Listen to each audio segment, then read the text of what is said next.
판사가 되신 분이 계시는데 그는 허리가 굽은 장애인이었습니다.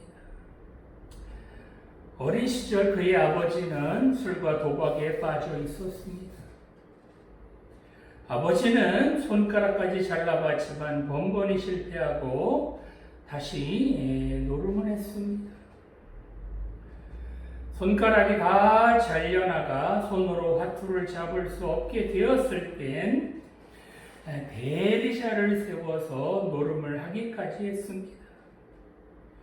그리하여 모든 가산을 탕진하고 온 가족은 어머니의 삭바느질로 겨우겨우 연명하였습니다. 아버지는 한밤중에 집에 들어와서 노름 미천을 내놓으라고 어머니를 닥달하곤 하였습니다. 그러던 어느 날 아버지는 홧김에 마루에 있던 어린 그를 마당으로 던져버리고 말았습니다. 이 일로 인하여 그는 허리에 장애를 입은 그런 곱사등이 되어버리고 말았습니다. 그러한 그에게 함께 놀아줄 친구들은 없었습니다. 그러나 그는 그런 아버지를 원망하지 않았습니다. 오히려 열심히 공부하였고 그래서 서울에 있는 좋은 대학에 들어갈 수 있었습니다. 그리고 사법고시에 합격하여 판사가 되었습니다. 판사가 된 그는 자신을 이렇게 만든 아버지를 원망하거나 불평하지 않고 언제나 극진히 잘 모셨습니다. 동네 사람들은 그 아들을 존경하였습니다. 바로 이 아들이 그 아버지에게 효도하는 모습이 다른 사람과는 달랐기 때문이었습니다. 이러한 그 아들의 효성에는 까닭이 있었습니다. 바로 그는 어렸을 때에 교회에 나가서 예수님을 만났기 때문이었습니다. 오늘 주신 말씀을 보면 우리가 알고 있는 예수님과는 좀 다른 그런 모습인 것 같은 예수님의 모습이 나옵니다. 예수님께서 어머니 마리아에게 네 가지가 없는 아주 그런 모습으로 비추어집니다. 예수님이 정말 그렇게 네 가지가 없는 그런 분이실까요? 오늘 본문의 배경을 살펴보면 예수님께서 공생애를 시작하시면서 첫 이적을 베푸신 사건이 바로 오늘 이 가나의 혼인잔치에서 그렇게 물을 포도주로 변화시킨 이 사건입니다.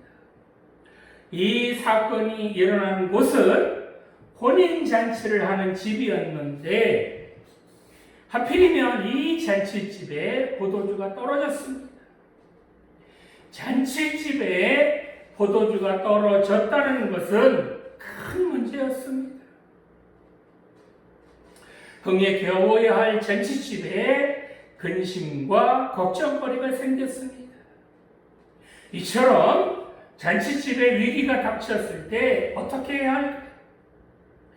예수님께서는 이 문제를 어떻게 해결하셨을까요?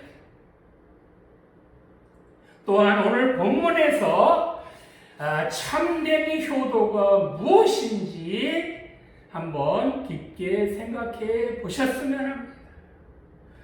오늘 주신 본문을 깊이 생각해 보면서 함께 은혜를 나눴으면 합니다. 자, 첫 번째로 이 혼인잔치집은 바로 예수님을 초청했다는 것입니다. 본문 2절 말씀 보겠습니다. 예수와 그 제자들도 혼례의 청함을 받았더니 아멘. 본문에 보면 포도주가 떨어진 이 잔치집에 예수님께서 계셨습니다. 이 잔치집에서 예수님과 그 제자들을 혼례에 초대했기 때문이었습니다. 예수님뿐만 아니라 예수님의 어머니도 이 잔치집에 초대를 받은 것을 보면 아마도 이 잔치집이 예수님과 친척 관계인 것으로 그렇게 여겨집니다.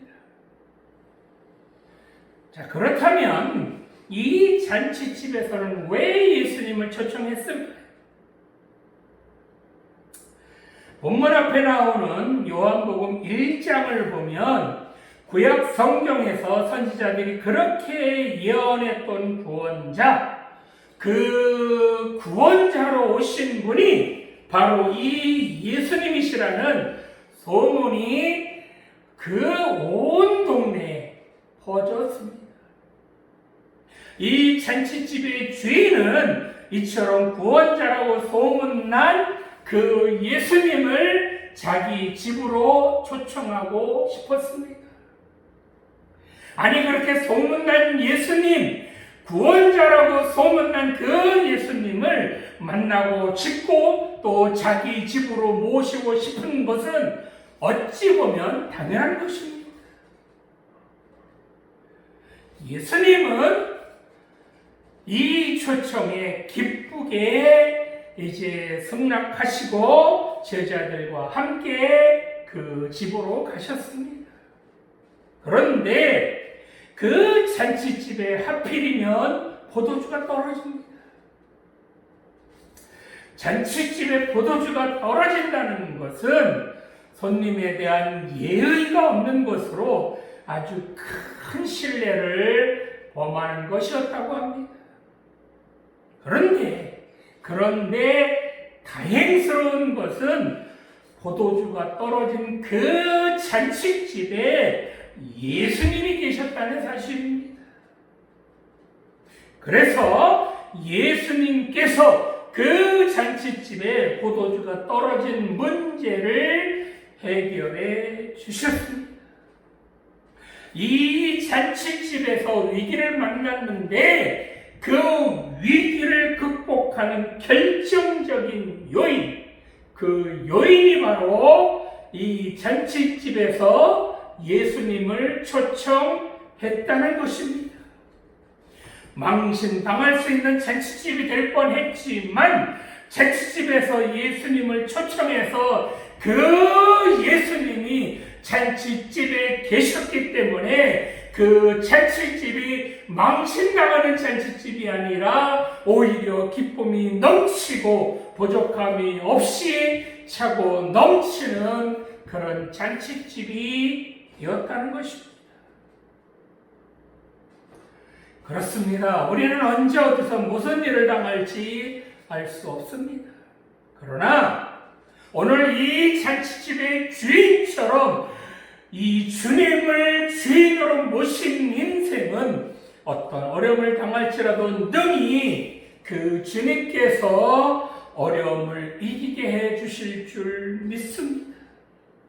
반대로 예수님을 주인으로 모시지 않은 그런 사람들은 위기를 만날 때마다 우왕좌왕하고 고생만 하다가 결국에는 망하고 만다는 것입니다.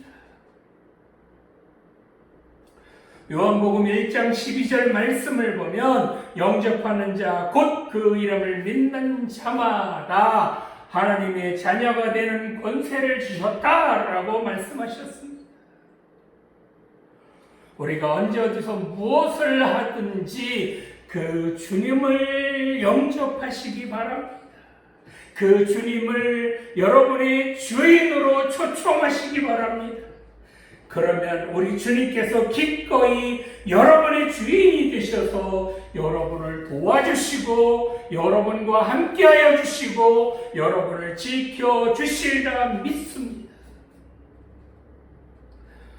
우리가 이 세상을 살아가다가 위기를 만날 때도 있고 힘들 때도 있고 어려울 때도 있을 것입니다.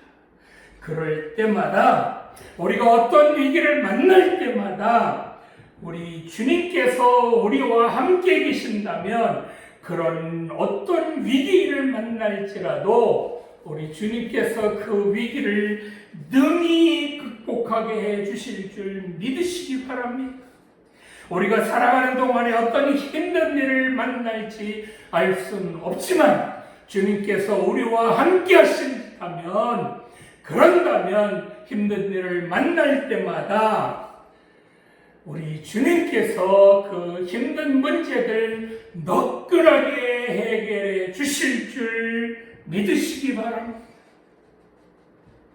이 주님을 여러분 인생의 주인으로 그렇게 모시고 살 때에 어떤 어려움이나 어떤 힘든 일도 능히 이기게 해 주실 줄 믿으시기 바랍니다.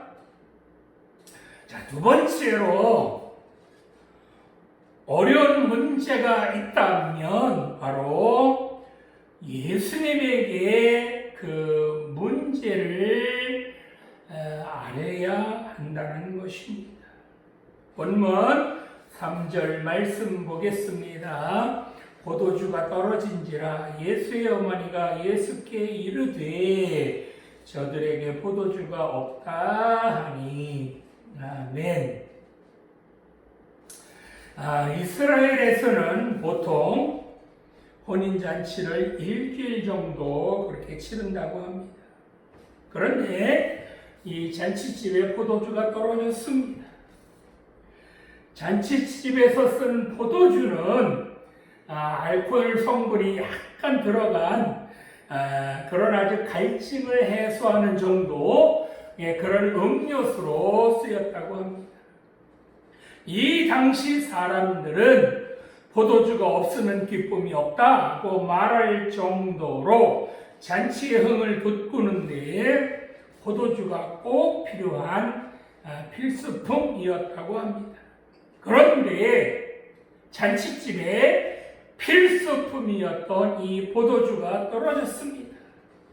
그래서 잔치집에 흥이 떨어진 것은 물론이고 먼 길을 온 사람들이 갈증을 해결할 수도 없게 되었습니다. 이처럼 손님을 초대한 잔치집에서 포도주가 떨어졌다는 것은 손님에 대한 예의가 아니었습니다.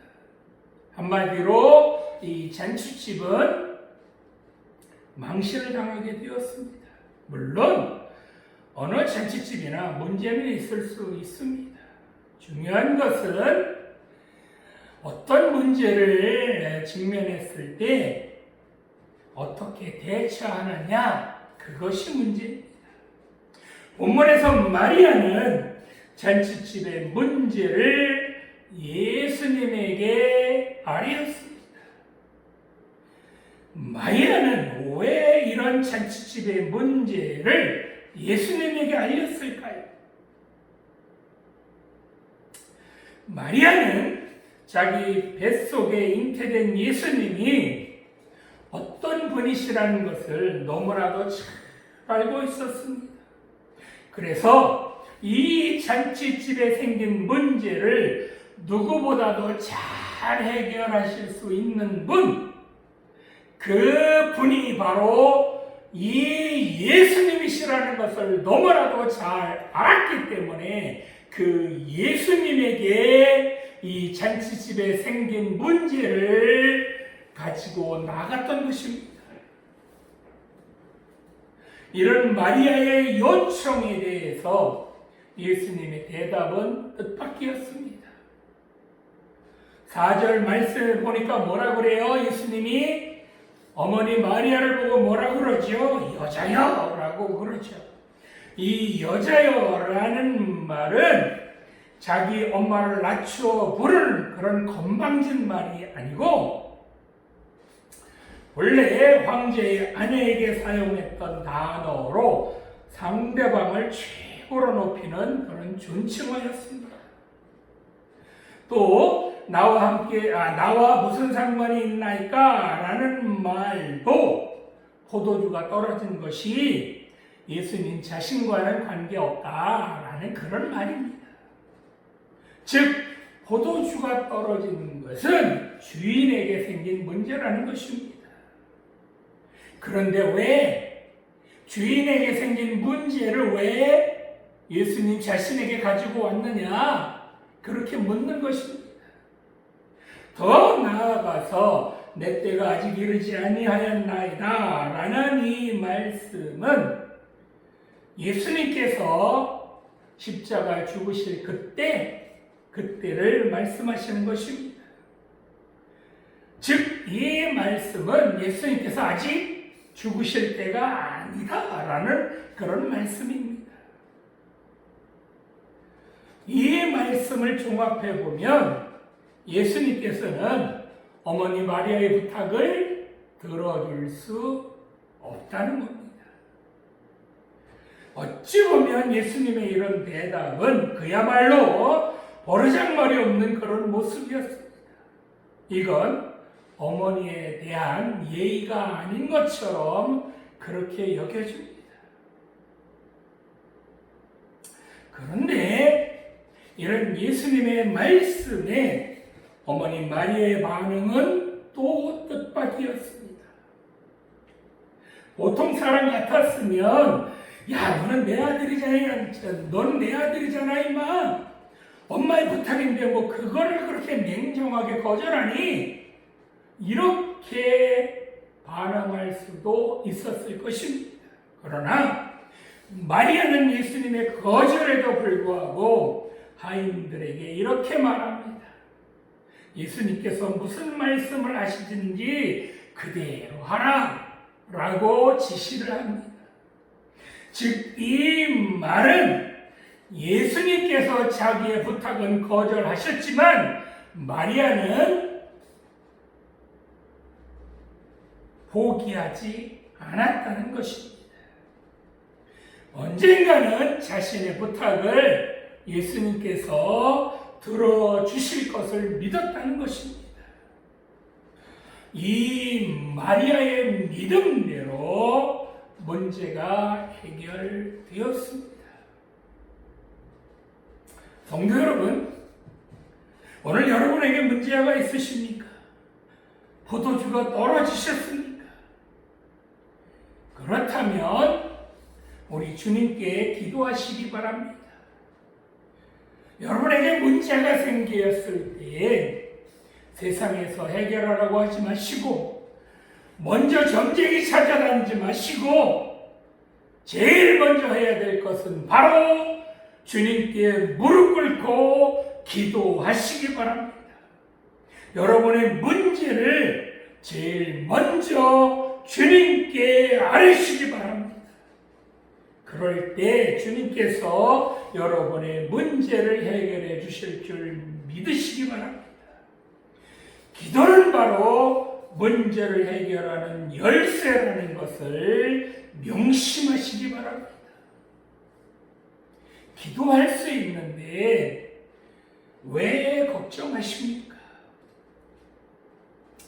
마지막으로 예수님의 말씀에 순종해야 문제를 해결할 수 있습니다.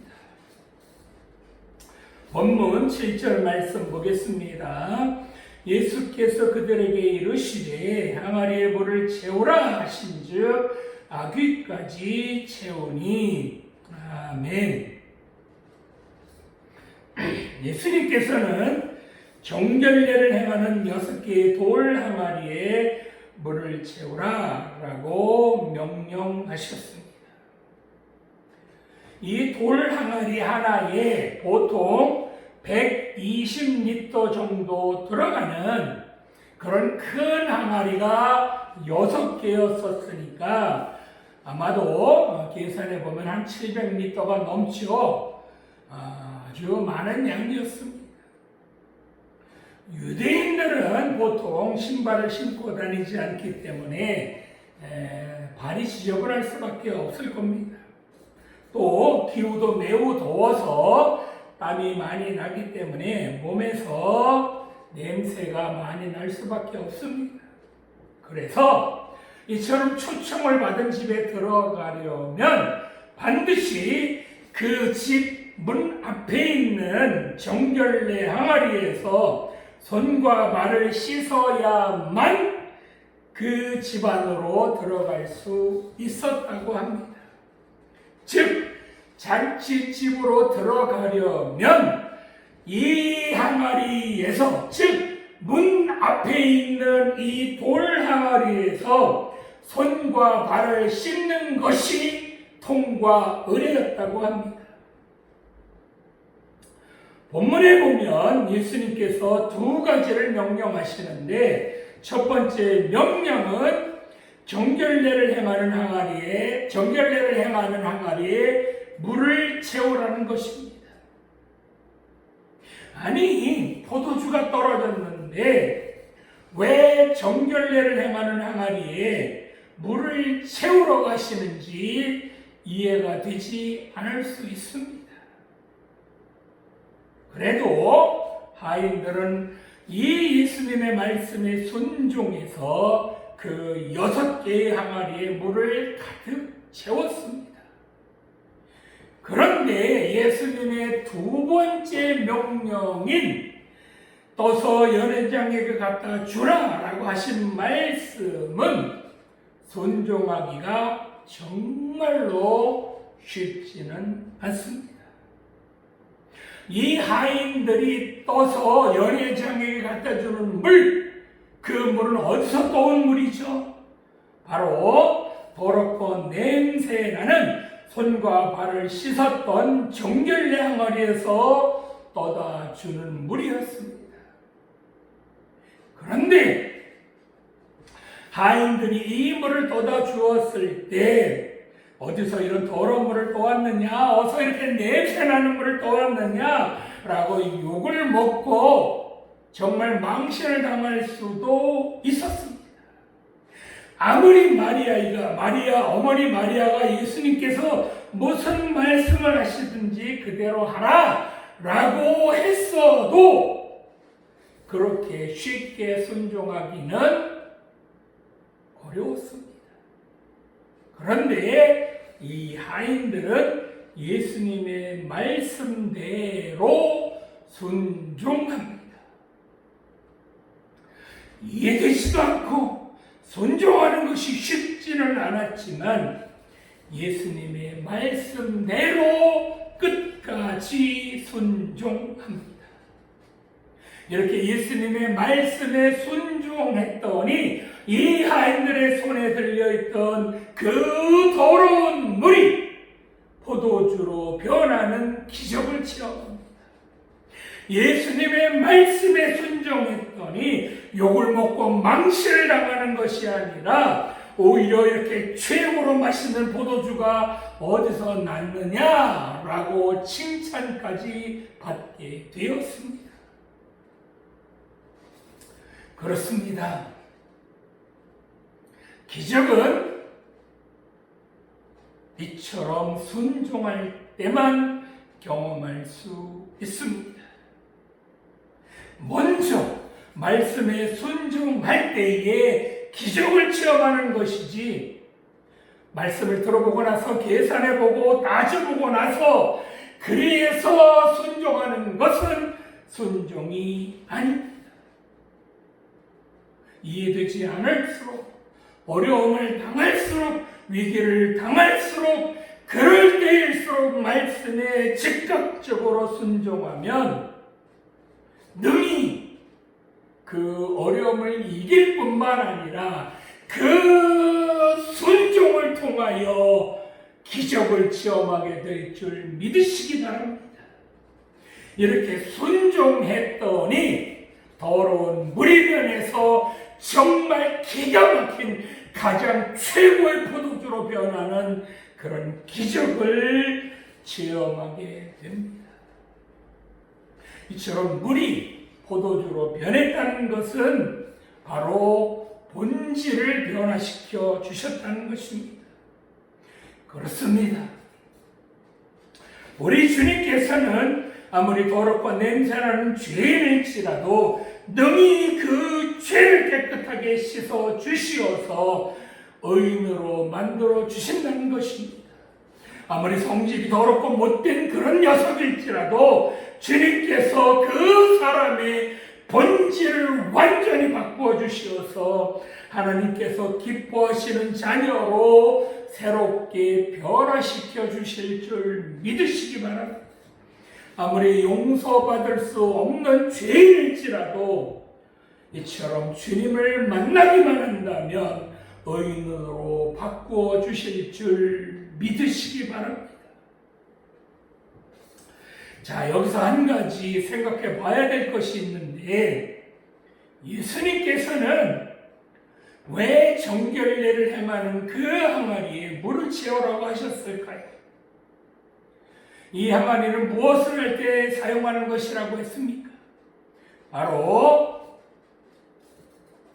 집에 들어가기 전에 손과 발을 씻는 그런 물을 담는 그런 항아리라고 말씀드렸습니다.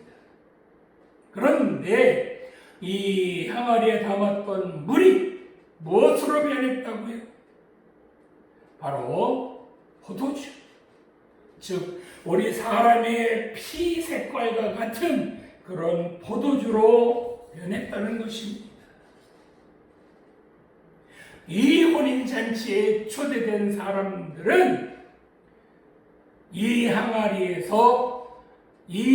있는 물로 손과 발을 씻고 그 혼인잔치에 참석했을 것입니다.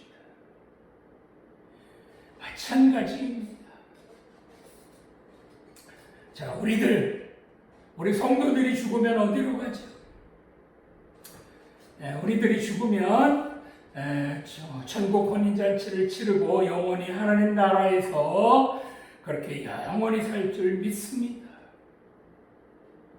그렇다면 하나님 나라의 그 혼인잔치에 들어가려면 우리의 더럽고 추한 죄는 무엇으로 씻어야 할까요? 인간의 죄는 그 어떤 물로도 씻을 수는 없습니다. 요즘 아주 성능 좋은 그 세제, 그 어떤 세제로도 인간의 죄는 씻을 수 없습니다. 성경 말씀에서 이 포도주는 무엇을 상징할까요? 마태복음 26장 28절 말씀을 보면 예수님께서 포도주를 손에 드시고 이렇게 말씀하셨습니다. 이것은 죄의 사함을 얻게 하려고 많은 사람을 위하여 흘리는 바 나의 피, 곧 언약의 피니라. 이렇게 말씀하셨습니다. 바로 이 포도주는 예수님의 피를 상징합니다. 오늘 물이 포도주로 변한 이 기적은 인간의 더럽고 추한 모든 죄는 오로지 예수님의 피로만 그 죄를 씻을 수 있다는 것을 보여주신 것입니다.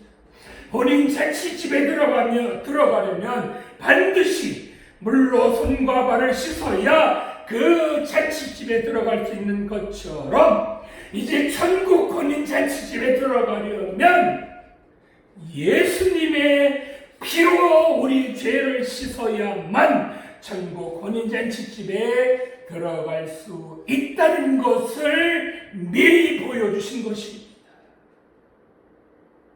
이처럼 예수님께서는 십자가에 손과 발에 못이 박히고 옆구리를 차게 찔려서 물과 피를 다 흘려주심으로 나 같은 죄인이 천국 혼인잔치에 들어갈 수 있도록 그 길을 열어주신 줄 믿습니다.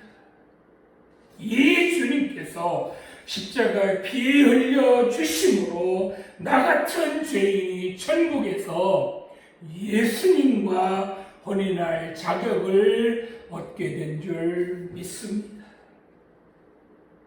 그렇습니다. 전국 혼인잔치에 들어가려면 물로 씻어서는 들어갈 수 없습니다. 우리가 전국 혼인잔치에 그 전국 혼인잔치 집에 들어가려면 바로 예수님께서 흘려주신 그 피로 우리 죄를 씻어야만 전국 혼인잔치 집에 들어갈 수 있다는 것입니다. 이처럼 우리를 전국 혼인잔치집으로 들어갈 수 있도록 우리 죄를 대신해서 그렇게 십자가에서 피를 흘려주신 이 주님을 나의 주인으로 영접하시기 바랍니다. 그러면 우리 더러운 모든 죄를 다 주님께서 씻어 주시어서 전국 혼인잔치에 우리 모두 다 들어가게 해주실 줄 믿습니다. 이렇게 신랑 맞을 준비를 다 하시기 바랍니다.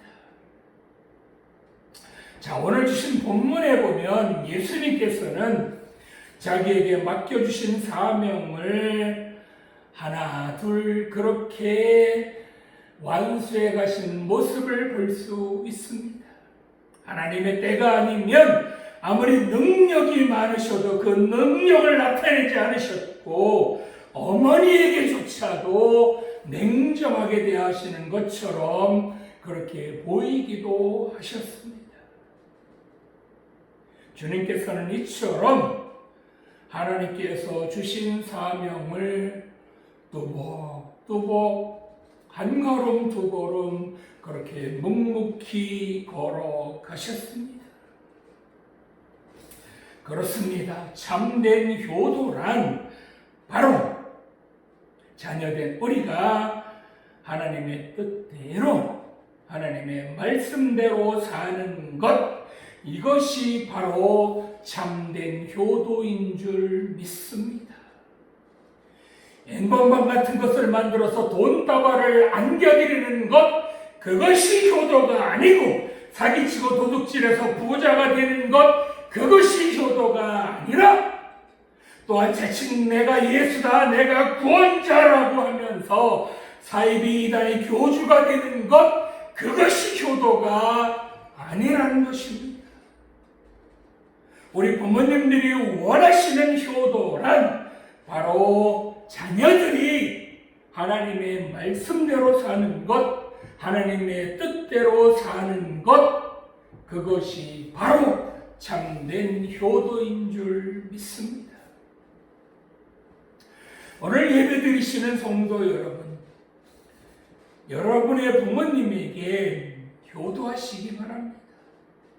눈에 보이는 부모님에게 효도해야 눈에 보이지 않는 하나님도 잘 섬기실 줄 믿습니다. 우리 부모님들이 우리 자녀들에게 원하시는 것은 바로 우리 자녀들이 하나님 말씀대로 살기를 누구보다도 바라실 것입니다. 이 부모님의 마음을 여러분 마음속 깊이 새기시기 바랍니다. 행여 예수님을 믿지 않는 부모님이 계신다면 지금이라도 기도하시면서 전도하시기 바랍니다. 그래서 부모님과 함께 전국 혼인잔치에 꼭 참석하시기 바랍니다. 기도드리시겠습니다. 살아계신 하나님 아버지, 세상에서 만족함을 찾지 말고 주님을 우리 삶의 주인으로 모시게 하여 주시옵소서. 주님만이 우리 삶의 주인으로 모시기를 원합니다. 또한 어떤 위기를 만날지라도 두려워하거나 겁내지 말고 우리 하나님에게 기도하는 그런 우리 모두 되게 하여 주시옵소서. 기도는 어떤 위기라도 이기고 어려움을 극복하는 그런 열쇠라는 사실을 명심하게 하여 주시옵소서. 또한 주님 말씀에 순종하여 물이 포도주로 변화되는 그 기적을 체험하는 것처럼 우리 삶도 변화시켜 주시옵소서. 살아계신 하나님 아버지, 부족한 우리를 전국 혼인잔치에 초청하시려고 우리를 대신해서 피 흘려 죽으신 그 예수님 때문에 우리가 영원한 하나님 나라에 다 들어갈 수 있는 줄 믿습니다. 이처럼 독생자 예수님을 아낌없이 우리를 위하여 내어주신 우리 하나님 아버지의 은혜를 늘 마음속 깊이 간직하며 살아가게 하여 주시옵소서. 또한 우리 부모님에게 효도하게 하여 주시옵소서. 참된 효도란 바로 우리 자녀들이 하나님 말씀대로 하나님 뜻대로 사는 것, 그것이 바로 참된 효도인 줄 믿습니다. 눈에 보이는 부모님 잘 섬겨서 이 땅에서 장수하며 복을 받게 하여 주시옵소서. 감사드리며 예수 그리스도의 이름으로 기도드립니다.